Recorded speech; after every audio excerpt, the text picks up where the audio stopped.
আর একটা জিনিস যেটা প্রতিটা ভারতবাসী এবং পশ্চিমবঙ্গের লোকেদের জানা উচিত যে কিভাবে বাংলাদেশে ভারত বিরোধী মগজ ধোলাইটা করা হয়। তাই দুটো উইং আছে, একটা ইসলামপন্থী আর একটা বাংলাদেশের সোকল সেকুলার পন্থী। দুটোই অ্যাকচুয়ালি ভারত বিরোধিতা এবং দুটোই মিথ্যা কথা বলে সব বিরোধিতা শুরু করে।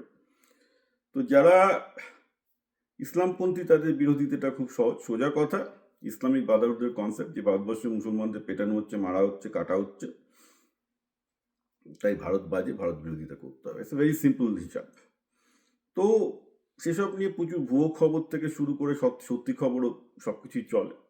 কিন্তু সেখানে এটা ঠিকই যে ভারতে ডেফিনেটলি কিছু মুসলিমদের বিরুদ্ধে ইউপিতে মব লিঞ্চিং হয়েছে, কিন্তু সেটা কটা? আপনি যদি টোটাল, আমি যখনই এসব বলতে আসি কিছু মুসলমান চাচা থাকে, আপনি তো কোথায় ভারতে মুসলমানদের বিরুদ্ধে মব লিঞ্চিং হচ্ছে তার বিরুদ্ধে বললেন না? এটা বলার কি আছে ভাই? লাস্ট 20 বছরের স্ট্যাটিস্টিক্স তো দেখো, দেখবে দুটো তিনটে এরকম মব লিঞ্চিংয়ের ঘটনা ঘটেছে। আর বাংলাদেশে এই যে হিন্দুদের মব লিঞ্চিং করা হচ্ছে সেটা তো প্রতি মাসে একটা দুটো করে হয়। তো 100 ইকুয়াল টু তার 1 হয়ে যায় না। আপনি যতই বলুন না কেন যে ইউপিতেও মব লিঞ্চিং হয়, বাংলাদেশেও মব লিঞ্চিং হয়, তাই দুটো ইকুয়াল তো হয় না, 1:100 তো হয় না, একটা স্কেলের ডিফারেন্স আছে। তো এটা হচ্ছে বাংলাদেশে ইসলামিস্ট যারা, তাদের টেকনিক যে কিভাবে ভারত বিদ্বেষ উতরে যায়। এর থেকেও মারাত্মক হচ্ছে যারা বাংলাদেশের ইন্টেলেকচুয়াল ক্লাস, তারা, তাদের একটা ফেভারিট তত্ত্ব আছে, একটা হচ্ছে হায়দ্রাবাদ আর একটা সিকিম। যে হায়দ্রাবাদ এবং সিকিমে ভারত সেনা ঢুকিয়ে দখল করেছিল, তাই সেই দিন আসছে যে ভারতও বাংলাদেশকে সেনা ঢুকিয়ে দখল করবে, এবং সেটা নিয়ে মিথ্যা প্রচারিত হয়। আমি যেমন বলছি, যেমন হায়দ্রাবাদের ক্ষেত্রে বলা হয় এটা একটা স্বাধীন মুসলমান রাষ্ট্র ছিল, তাকে ভারত দখল করেছিল। সিকিমের ক্ষেত্রে বলা হয় এটা একটা স্বাধীন লেপচাদের রাষ্ট্র ছিল, তাকে ভারত দখল করেছিল। সম্পূর্ণ ভুল, দুটোই সম্পূর্ণ ভুল। কারণ হায়দ্রাবাদের ক্ষেত্রে নিজামের সামনে দুটো চয়েস ছিল, ভারতে জয়েন করা, পাকিস্তানে জয়েন করা, অথবা ইন্ডিপেন্ডেন্ট থাকা। এখন নিজামের সাথে একটা জিনিস খেয়াল রাখতো, ইংরেজদের কি চুক্তি ছিল, সেটা হচ্ছে এই যে নিজাম একটা প্রোটেক্টর স্টেট, অর্থাৎ নিজামের কোনো সেনাবাহিনী থাকবে না, নিজামের কোনো মানে আন্তর্যোগাযোগ ব্যবস্থাগুলো ব্রিটিশরা দেখতো, টেলিগ্রাম টেলিগ্রাফ ব্রিটিশরা দেখতো, বাকিটা নিজাম সামলে নিত। তো নিজাম কি করলো স্বাধীন হওয়ার জন্য, তখন সেখানে 85% হিন্দু জনগণ, এবং সাথে সাথে সেখানে তেলেঙ্গানার কমিউনিস্ট মুভমেন্টটা খুব তীব্র হচ্ছে। প্রথমেই নেহেরু, সবাই জানে যে নেহেরুর কাছে গেলেই হবে, কারণ নেহেরু লোকটা একটু ভালো। হ্যাঁ, নেহেরুর পলিটিশিয়ান হওয়ার কোনো যোগ্যতা আছে বলে আমি মনে করি না, তিনি একটু উদারবাদী একজন ভালো দার্শনিক ছিলেন, কিন্তু ওইভাবে তো আর রাজনীতিবিদ হয় না। পলিটিশিয়ান হতে গেলে তাকে আরও অনেক বেশি কূটনীতি জানতে হয়। তো নেহেরুর মতো একটা অবদার্থ লোকের জন্য এই ভারত ভাগ, আমাকে ভারত ভাগের জন্য সবচেয়ে যদি কেউ বলেন যে কে দায়ী, আমি নেহেরুকে এবং চার্চিলকে বেশি দায়ী করি রাদার দ্যান জিন্না, সেটা পরের ব্যাপার। কিন্তু ঘটনাটা হচ্ছে এখানেও নেহেরু ডোবাচ্ছিলেন আর কি। উনি হায়দ্রাবাদের লোক, নিজাম এসে বললো যে ভাই আমি ইন্ডিপেন্ডেন্ট থাকতে চাই, তো তখনই তো হায়দ্রাবাদ দখল করে নেওয়া উচিত ছিল, বলছে এটা হতে পারে না, কারণ তুমি তো ব্রিটিশদের অধীনে ছিলে, মানে ভারতের অধীনেও থাকবে। এবং তিনি নিজামকে কি বললেন না, নিজাম তখন স্বাধীন হতে পারছেন না, কারণ সেকেন্দ্রাবাদে তখন ভারতের সেনাদেশ একটা বড় ঘাঁটি ছিল। তো নিজাম এসে নেহরুকে বলছেন যে আমি স্বাধীন থাকতে চাই, অতএব তুমি সেকেন্দ্রাবাদ থেকে ভারতের সেনা সরাতে হবে। নিজাম মানে ওখানে ভারতীয় একটা বড় সেনাঘাঁটি আছে, কারণ মানে হায়দ্রাবাদ কখনোই স্বাধীন রাষ্ট্র ছিল না, সেটা ব্রিটিশ সেনাবাহিনীর অধীনেই ছিল। সেখানে তখন ব্রিটিশ সেনা ভারতীয় সেনা হয়ে গেছে, বলে ভারতীয় সেনা, এবং নেহরু সেটাতে স্বাক্ষর করে দিলেন। কি না ইন এক্সচেঞ্জ যে এই এই নিজাম মেনে চলবে, অর্থাৎ ভারতের বিদেশ নীতি মেনে চলবে, কোনো ভারত বিরোধী কাজ করতে দেবে না, এইসব চুক্তি হলো আর কি। সেটা হয়েছিল 1947-এরই নভেম্বরে হলো আর কি। তো ঘটনাটা হচ্ছে তারপর নিজাম যেটা করে আর কি, ওখানে 2 লাখ লোকের একটা রাজাকার বাহিনী তৈরি করে, হিন্দুদের হত্যা করা শুরু করায়। 85% যেখানে হিন্দু, তাদের মাথায় উঠলো যে ওখানে হিন্দুদের অত্যাচার করে মেরে তাড়াবে। 14 লাখ হিন্দুকে তাড়াতে পেরেছিল, 150টা গ্রাম পুড়িয়েছিল। জানা যায় প্রায় 40,000 হিন্দুকে হত্যা করা হয় সেই সময়। তো সেসব করে নিজাম শেষ রক্ষা করতে পারেনি। অবভিয়াসলি যেসব হিন্দুরা পালিয়ে এসে মুম্বাই প্রেসিডেন্সিতে আসছে, তারপর ট্রেন লুট হচ্ছে, কারণ বেসিক্যালি হাওড়া থেকে মাদ্রাস বা মুম্বাই ট্রেন যেতে গেলে তো হায়দ্রাবাদের উপর দিয়ে যেতে হবে, ট্রেনগুলো রাজাকাররা লুট করা শুরু করে, অনেক ঘটনা ঘটে। তো অবভিয়াসলি তারপর আর কি করবে, তারপর ভারতকে সেনাবাহিনী পাঠিয়ে হায়দ্রাবাদকে শান্ত করে নিজেদের কোলে নিয়ে নিতে। কিন্তু সেটা তো প্রথমের থেকে হওয়ারই কথা না, তো ডে ওয়ান যেদিন ব্রিটিশরা ছেড়ে চলে গেছে সেই দিনই এটা ভারত ডমিনিয়নে এটা মানে যোগ দেওয়ার কথা।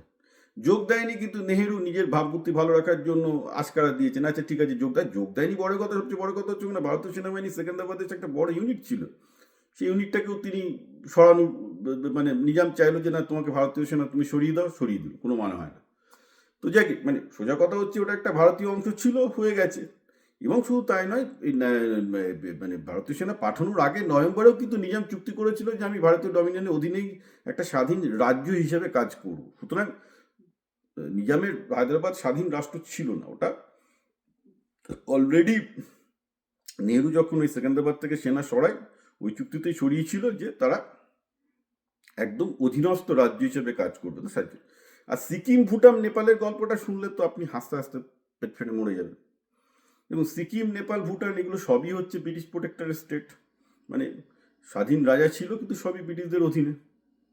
সেরকম ভারতে তো আরও 500টা রাজা বা 540টা রাজা ছিল, তারা সবাই তো পাকিস্তান বা বাংলাদেশে ঢুকছে।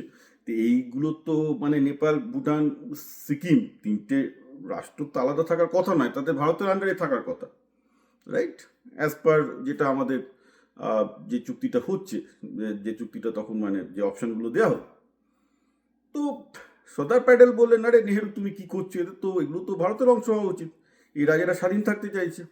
নেহেরু বলে না না তুমি এদের উপর জোরফোর করো না, ওসব জোরফোর করতে গেলে কিন্তু আমার মানে রাজনৈতিক একটা ইমেজ আছে, আমি এখন একটা ইন্টারন্যাশনাল ক্যারেক্টার হয়ে গেছি, আমার আন্তর্জাতিক কালিমায় ইউএনএ কালি লাগবে, তুমি সব করতে যেও না, আমি ঠান্ডা মাথায় বুঝিয়ে সুঝিয়ে করতে হবে। তো সেসব আর হয়নি, এই দেশগুলো স্বাধীন থেকে গেল, কিন্তু প্রতিটা দেশের সাথে বাইরে প্রোটেক্টরেট চুক্তি ছিল যে ভারতীয় সেনাবাহিনী অর্থ দিয়ে সাহায্য করবে। এবং সিকিমের সাথে যে চুক্তিটা ছিল যেটা স্পেশাল, যে সিকিমের কোনো সেনাবাহিনী থাকবে না, ভারতের সেনাবাহিনী থাকবে, ভারতেরই বিদেশ নীতি থাকবে। কিন্তু সিকিমের সাথে এটা 1950s হয় সিকিমের সাথে ভারতের চুক্তি, কিন্তু যেটা হলো 1973 আস্তে আস্তে সিকিমের একটা প্রবলেম আছে, ভুটান আর নেপালের থেকে সিকিমের প্রবলেমটা হলো এই যে সিকিমের যদি আপনি ইতিহাস দেখেন, সিকিম একসময় নেপালদের আদানে চলে যায়, মানে নেপালিজরা সিকিমকে দখল করেছিল, তো তার জন্য সিকিমের 80% লোক হচ্ছে অ্যাকচুয়ালি নেপালিজ, কিন্তু রাজা হচ্ছে লেপচা, ভুটানিজ অরিজিনে। তো যার জন্য সিকিমে রাজা বনাম প্রজা দ্বন্দ্বটা তো ছিলই, প্রজারা বলছে না ভারতের সাথে যোগ দেবো, রাজা বলছে না আমি স্বাধীন থাকবো, তো সেটা বেশি দিন চলতে পারেনি। ফলে ধীরে ধীরে 1973 মধ্যে যেটা হয় যে সেখানকার রাজা অ্যাকচুয়ালি একটা বিদেশি আমেরিকান মহিলাকে বিয়ে করেন, তার প্রধানমন্ত্রী আবার একটা স্কটিশ মহিলাকে বিয়ে করেন, সেই দুই মহিলার মধ্যে গন্ডগোল, মানে একটা বিশাল ক্যাওস আছে, এটা বলতে গেলে আমাকে আর একটা ভিডিও করতে হবে যে সিকিমে অ্যাকচুয়ালি কী হয়েছিল।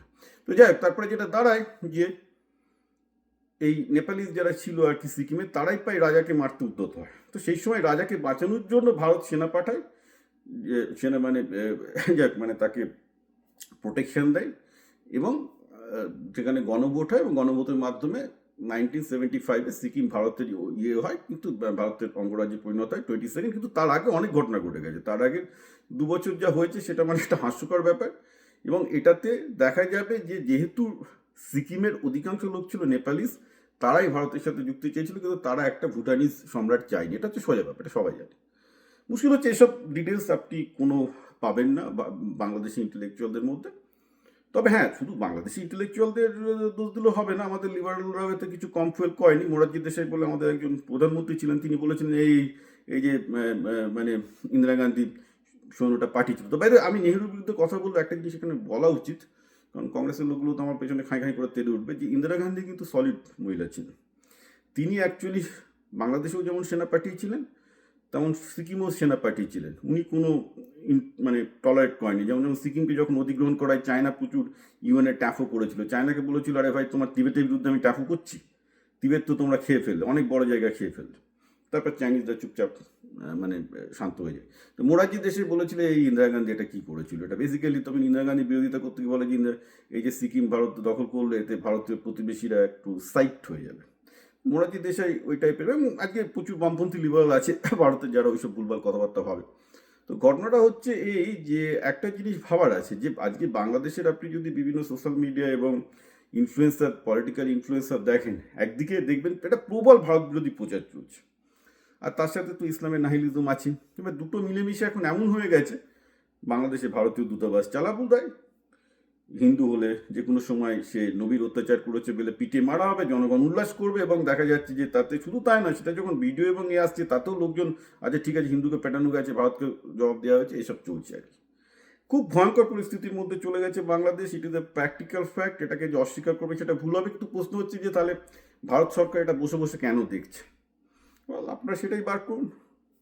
আমি তো বলেইছি যে বাংলাদেশের ব্যাপারে ভারত ব্যর্থ, এটা তো আমার বহুদিনের লাইন, যে বাংলাদেশকে সঠিকভাবে ভারত ঠিক করতে পারেনি। কারণ 71-এ যখন স্বাধীনতার যুদ্ধে বাংলাদেশ স্বাধীনতা হলো, তখন ইন্দিরা গান্ধীকে বলা হয়েছিল যে বাংলাদেশকে এবার প্রোটেক্টেড স্টেট করা হোক, অর্থাৎ ভারত বাংলাদেশ মিলে একটা ইউনিয়ন হবে যেখানে বাংলাদেশের স্বাধীনতা থাকবে, কিন্তু সেনাবাহিনী অর্থাৎ মিলিটারি এবং ফরেন ইয়ের ক্ষেত্রে তাকে ভারতের সাথে অ্যালাইন করে চলতে হবে। এটা মানে হচ্ছে প্রোটেক্টেড স্টেট, যেটা অ্যাকচুয়ালি ব্রিটিশদের সাথে ভারতীয় রাজা মহারাজাদের থাকতো। সেই সময় ইন্দিরা গান্ধী সেই প্রস্তাব নাকচ করেন। সেটাই ছিল আসল সময়, ওটাকে করে দেয়। এটা করে দিলে আজকে এই এই পরিস্থিতির মধ্যে পড়তে হয় না। ঠিক আছে? অর্থাৎ নেপাল ভুটানের যে স্ট্যাটাস ছিল, বাংলাদেশেরও সেই স্ট্যাটাস হওয়া উচিত ছিল, মানে এই প্রস্তাবটা ছিল ইন্দিরা গান্ধীর কাছে, কিন্তু ইন্দিরা গান্ধী সেটা করতে চাননি। এগেন মুজিবের সাথে তার সম্পর্ক ভালো ছিল। মুজিবুর রহমান শোনা যায় যে তিনি এই প্রস্তাবের বিশাল বিরোধিতা করেছিলেন। সেটারও আরেকটা আলাদা হিস্ট্রি আছে, কোনো একটা নিয়ে, এটা নিয়ে কথা বলা যেতে পারে অন্য একটা দিন। But it's a very interesting facet যে বেসিক্যালি বাংলাদেশে ভারত ক্রমাগত ব্যর্থ হয়েছে। ইন্দিরা গান্ধী ভুল সিদ্ধান্ত নিয়েছে, বিজেপি ভুল সিদ্ধান্ত নিয়েছে, কংগ্রেস বিজেপি যারা ক্ষমতায় এসছে তারা সবাই বাংলাদেশ নিয়ে ভুল সিদ্ধান্ত নিয়েছে, এবং তার ফল ভোগ করবে কিন্তু পশ্চিমবঙ্গের মানুষ।